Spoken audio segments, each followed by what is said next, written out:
Hello everyone, আসসালামু আলাইকুম। আশা করছি আল্লাহর অশেষ রহমতে আপনারা সবাই ভালো আছেন, সুস্থ আছেন, যে যেখানেই আছেন। আমরাও ভালো আছি আলহামদুলিল্লাহ। বরাবরের মতো আজকে আবার একটা ভিডিও নিয়ে চলে আসলাম, কারণ আমি যেহেতু লাইফস্টাইল ব্লগ করি, চেষ্টা করি প্রতিদিনই দেওয়ার। এখন রেগুলার হওয়ার চেষ্টা করছি, জানি না কতটা পারবো, তবে এটা সময় সাপেক্ষের একটা ব্যাপার, কারণ আমাকে এখানে প্রচুর সময় দিতে হয়।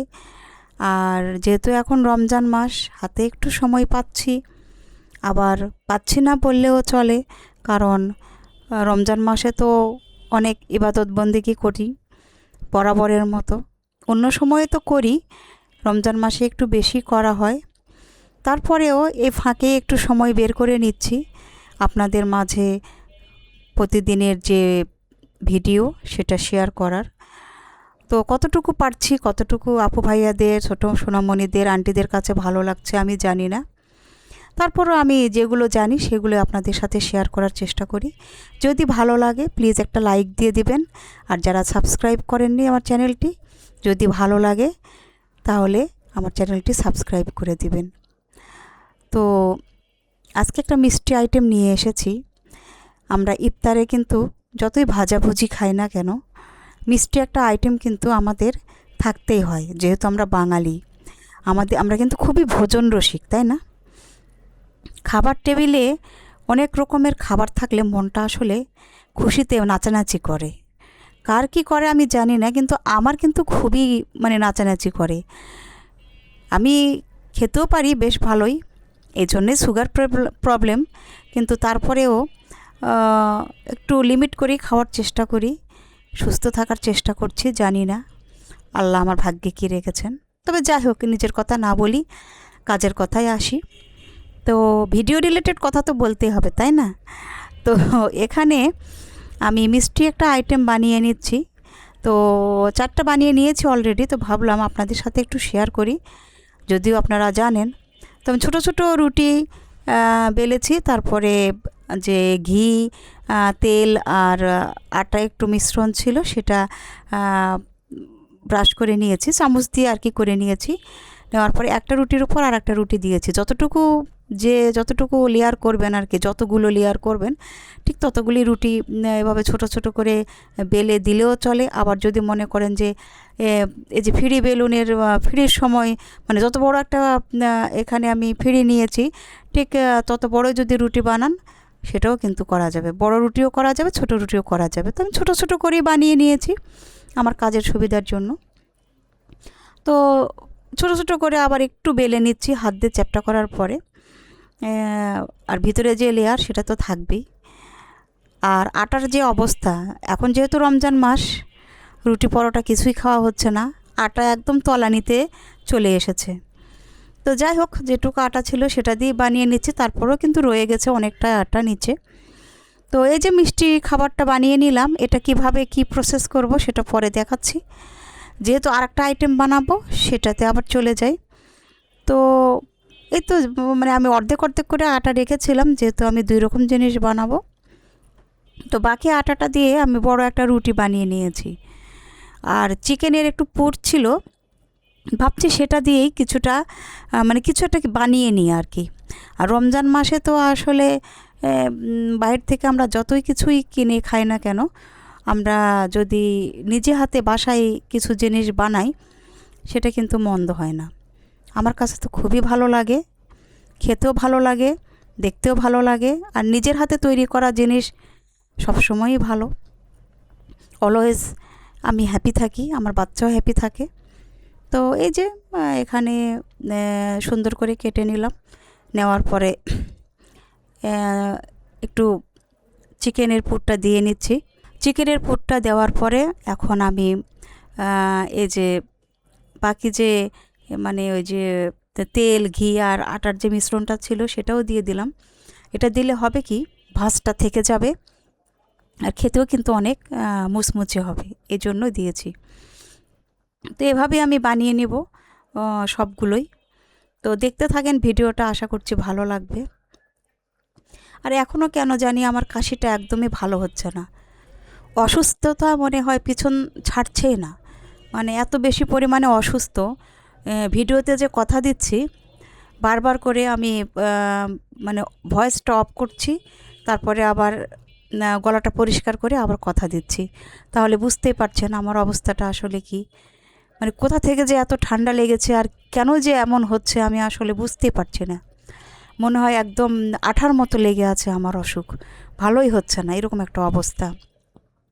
সবার কাছে আমি দোয়া চাচ্ছি, আমার জন্য দোয়া করবেন, আমি যেন খুব দ্রুতই সুস্থ হয়ে যেতে পারি। আমার একদমই ভালো লাগছে না। অসুস্থতা আসলে কতটা যে কষ্টদায়ক এটা বলে বোঝানোর মতো নয়। তো যাই হোক, এই যে আমি সব কিছুই মানে যেগুলো বানিয়ে নিব আর কি, সেগুলো তো অলরেডি বানানো হয়ে গিয়েছে। আর মিষ্টির জন্য যে আমি খাজাটা বানিয়েছি আর কি, মানে ওটা কি বলবো, খাজাই বলি। তো বিভিন্নভাবে খাজা বানানো যায়, তো এটা আমি এভাবে বানিয়েছি। তো মিষ্টিতে যেহেতু আমি এটা মিষ্টি শিরার মধ্যে দেবো, তাহলে তো আমাকে শিরাটা বানাতেই হবে। তো এখানে আমি পর্যাপ্ত পরিমাণে চিনি নিয়েছি, নিয়ে তার একটু সামান্য পানি দিয়ে চুলায় জাল করে নিচ্ছি। আর চুলার গ্যাস দেখেন, দেখে কেউ মনে করবে যে হচ্ছে গ্যাস থাকে না একদমই, তবে বর্তমানে কিন্তু আর থাকছে না, আবার কখনো কখনো থাকে। আসলে কি বলবো, বলার মতো ভাষা নেই, যখন যেরকম তখন সেভাবেই কাজ করে নিই। তো সকালে যখন দেখলাম গ্যাস আছে, তখন মনে করলাম যে ভাজাটা এখনই করে নিই, কারণ ভাজার কাজটা করার জন্য আসলে গ্যাসটা খুব বেশি দরকার। আর গ্যাসের চুলায় এই কাজগুলো করে নিতে কিন্তু ভীষণ সুবিধা, ভালো হয়। তো এই যে আমি একটা পাত্র বসিয়ে দিয়েছি, দেওয়ার পরে পর্যাপ্ত পরিমাণে তেল দিয়েছি।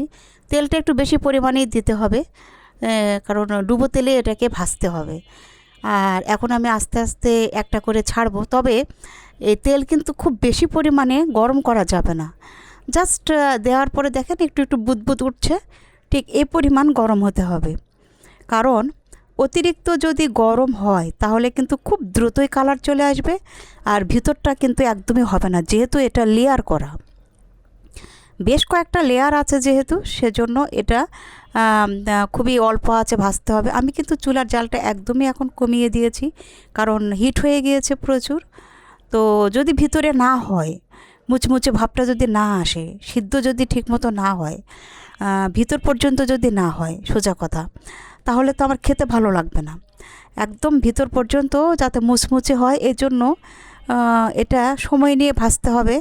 তবে না হলেও এটা আসলে 5 থেকে 7 মিনিট টাইম আপনাকে দিতেই হবে। এই ধৈর্যটুকু যদি না থাকে তাহলে কিন্তু হবে না।